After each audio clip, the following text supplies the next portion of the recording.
Sir നമസ്കാരം. കണ്ടി sir നമസ്കാരം. സ്വാഗതം ഓർമ്മയിലെന്നും ഒടുവിൽ ഉണ്ണികൃഷ്ണൻ എന്ന പരമ്പരയിലേക്ക്. ജോണി ചേട്ടൻ പറഞ്ഞു നിങ്ങൾ തമ്മിൽ ഒരു പ്രത്യേക സൗഹൃദമുണ്ട്, ചില വിളികൾ പേര് വിളിക്കുന്നതും ഒക്കെ എന്തോ പ്രത്യേക പേരുകളാണ് വിളിക്കുന്നത് എന്നൊക്കെ പറഞ്ഞു സിനിമയ്ക്ക് പുറത്ത്. എന്താണത്? പരസ്യമായിട്ട് പറയാൻ പറ്റില്ല വിളി. അത് കേട്ടാ കുഴപ്പമാണ്. അപ്പൊ മനസ്സിലായി ആ വിളി എന്താ. അതെ അതെ. അല്ല, ഇപ്പൊ കുറെ പേരുകളിൽ എന്താന്ന് ഇനി അന്വേഷിക്കേണ്ടത്, നല്ല കൺഫ്യൂഷൻ ഇല്ലാണ്ട് പോയേനെ. എന്നാലും കുറച്ച് ഭേദപ്പെടുത്തിയൊക്കെ വേണമെങ്കിൽ അല്ല, കാരണം ഞങ്ങൾ തമ്മിലുള്ള പ്രായ വ്യത്യാസമൊക്കെ മറന്നിട്ടുള്ള ഒരു സൗഹൃദമായിരുന്നു ഞാനും ഉണ്ണിയേട്ടനും. ഞാൻ അദ്ദേഹത്തെ ആദ്യം കാണുന്നത് തനിയാവർത്തനം എന്ന് പറയുന്ന സിനിമയിൽ ഞാൻ അസോസിയേറ്റ് ഡയറക്ടറാണ്. അഭിനയിക്കാൻ വരുമ്പോഴാണ് ആദ്യം കാണുന്നത്. അത്ര അടുപ്പം തോന്നാത്തൊരു മനുഷ്യനായിരുന്നു അന്ന്. പക്ഷേ ഷൂട്ടിംഗ് തുടങ്ങി ഒരു 4-5 ദിവസം കഴിഞ്ഞപ്പോൾ ഭയങ്കര അടുപ്പമായി. എനിക്ക് തോന്നുന്നത് അദ്ദേഹം ആദ്യം എന്നോട് ചോദിച്ചു എന്താ പേര്, ജോസ് തോമസ്, സ്ഥലം എവിടെയാ, കോട്ടയം. ആ റിയാക്ഷൻ ഉണ്ടായിരുന്നു. കാരണം ഈ കോട്ടയംകാരെന്നൊക്കെ പറഞ്ഞ ഇത്തിരി കുഴപ്പക്കാരായിരിക്കും എന്നൊരു തോന്നല്. അത് വള്ളുവനാട്ടിന്റെ ഒരു ചെറിയ. പക്ഷേ ഒരു 4-5 ദിവസം കഴിഞ്ഞപ്പോൾ സൗഹൃദം കൂടി. എനിക്ക് കൂടുതൽ സൗഹൃദം ഉണ്ടാകുന്നതിന് ഡബ്ബിങ്ങിന് വേണ്ടി അദ്ദേഹം മദ്രാസിൽ വരുമ്പോഴാണ്. ഇപ്പോഴത്തെ ചെന്നൈ എന്ന മദ്രാസാണ്. AVMന്റെ ഓപ്പോസിറ്റ് ഒരു ക്യാമ്പസ് ഹോട്ടലിലാണ് താമസം. പുള്ളിക്കൊരു ചെറിയ വേഷമാണ് ആ പടത്തിൽ. പക്ഷേ എനിക്ക് തോന്നുന്നത് ഏകദേശം 10-12 ദിവസം അവിടെ വന്ന് താമസിച്ചിട്ടുണ്ട് ഡബ്ബ് ചെയ്യാൻ. കാരണം അദ്ദേഹത്തിന് തിരിച്ചു പോകുന്ന ഇഷ്ടമല്ല, ചില സൗഹൃദങ്ങളുടെ കാര്യം. അപ്പം എൻ്റെ കൂടെ നഹാസ് എന്ന് പറഞ്ഞ ഒരു അസോസിയേറ്റ് ഡയറക്ടറുടെ ഒരു 11 മണിയാകുമ്പോൾ ഉണ്ണിയേട്ടൻ പതുക്കെ വരും പുള്ളിയുടെ റൂമിൽ നിന്ന്. ഞാനും നഹാസ് ഒരു റൂമിൽ, അദ്ദേഹം വേറെ റൂമിൽ. എങ്ങനെയാ ജോസേ നമുക്ക് വിശപ്പുണ്ടാക്കണ്ടേ, ഈ വിശപ്പുണ്ടാക്കണ്ടേന്ന് പറഞ്ഞ് പറഞ്ഞാൽ അടിക്കണ്ടേന്നാ. അപ്പോൾ അന്ന് റമ്മാണ് പുള്ളിക്ക് ഇഷ്ടം. അപ്പം ഞങ്ങൾ പിരിവെടുത്ത് പോയി റം മേടിച്ചുകൊണ്ട് വരും. അങ്ങനെ ഈ 12 ദിവസവും. എന്നിട്ട് അവിടെ ഒരു തബലിസ്റ്റ്, ഒരു ബാലൻ ഉണ്ടായിരുന്നു. പിന്നെ തബല വന്നു. ഇപ്പം എല്ലാവർക്കും അറിയാം, കോഴിക്കോടുള്ള പുള്ളി ബാലനോട് പറഞ്ഞു എനിക്കൊരു തബലയും ഹാർമോണിയം കൊണ്ടെത്താവും. ഇത് രണ്ടും വന്നു കഴിഞ്ഞിട്ട് ഈ ഒരെണ്ണം അടിച്ചു കഴിഞ്ഞിട്ട് വിശപ്പുണ്ടാക്കാനാണ് കഴിക്കുന്നത് പറയും. പുള്ളി ഹാർമോണിയം എടുത്ത് കൊടുക്കും.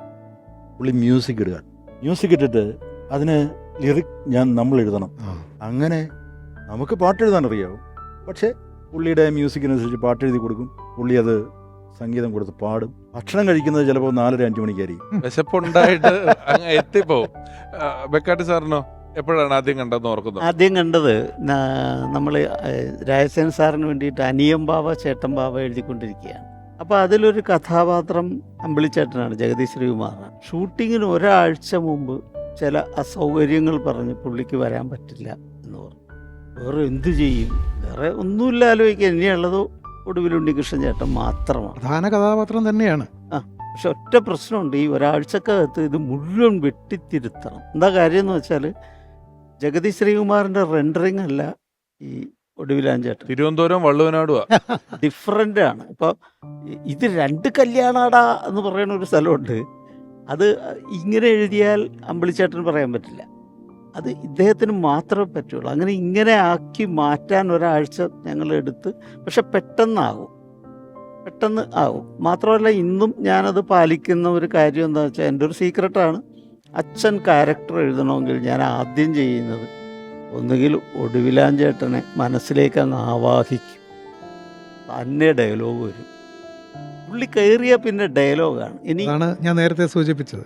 ഇനി ഇതല്ല എങ്കിൽ ചെയ്യുന്നത് തിലകൻ ചേട്ടനാണ്. ഇതിൽ 2-ൽ-1 കയറ്റി വെച്ച് കഴിഞ്ഞാൽ കൃത്യം ഡയലോഗ്, അത് ഒരച്ഛൻ പറയേണ്ട ഡയലോഗ് ഇവരുടെ മുഖത്ത് നിന്ന് നമുക്ക് കിട്ടും. അങ്ങനെയാണ് ആദ്യമായിട്ട് ഈ ഉണ്ണിയേട്ടനെ പരിചയപ്പെടുന്നത് ഈ ലൊക്കേഷനിൽ വരുമ്പോഴാണ്. അപ്പോൾ അത്ര അടുപ്പം ഇല്ലായിരുന്നെങ്കിലും ചില ചെറിയ സംഗീതപരമായ സംഭാഷണത്തിലൂടെ ഞങ്ങൾ അടുത്തു. പുള്ളിയോട് സംഗീതം പറയാൻ പോയാൽ പുള്ളി നിർത്തൂല. അതിൻ്റെ അങ്ങനെ ഒരു കുഴപ്പമുണ്ട്. സംശയങ്ങളല്ല, നമ്മളെ ട്രാപ്പിലാക്കുന്ന ചില കാര്യങ്ങൾ. ചാരുകേശിരാഗത്തിൻ്റെ നിഷാദം ഇതായാൽ ഏത് രാഗമെന്നറിയോ? അപ്പോൾ നമ്മൾ കുടുങ്ങും. അപ്പോൾ നമ്മളൊരു സംഗീതജ്ഞനല്ല എന്ന് പുള്ളി വരച്ച് തീർക്കും പതുക്കെ. അത് ഇത്ര പാടുപെട്ട് വരച്ച് തീർക്കേണ്ട ആവശ്യമില്ല, അല്ലാണ്ട് തന്നെ നമുക്ക് വേണം സമ്മതിക്കാവുന്ന കാര്യമാണ്. പക്ഷേ എന്ന് വിചാരിച്ച് വേറെ അവഹേളനമൊന്നുമില്ല. പുള്ളി നമ്മളെ നന്നായി പ്രോത്സാഹിപ്പിക്കുകയും. ഒരു സിനിമയ്ക്ക് സംഗീതം നൽകിയിട്ടുണ്ട്, അറിയാലോ. ഭക്തിഗാനം ചെയ്തിട്ടുണ്ടെന്ന് ഞാൻ കേട്ടിട്ടുണ്ട്. സിനിമയ്ക്ക് ചെയ്തിട്ടുണ്ട്. മൂന്തേട്ടൻ വരുന്നു എന്ന് പറയുന്ന ഒരു സിനിമയ്ക്ക് സംഗീത സംവിധാനമോ?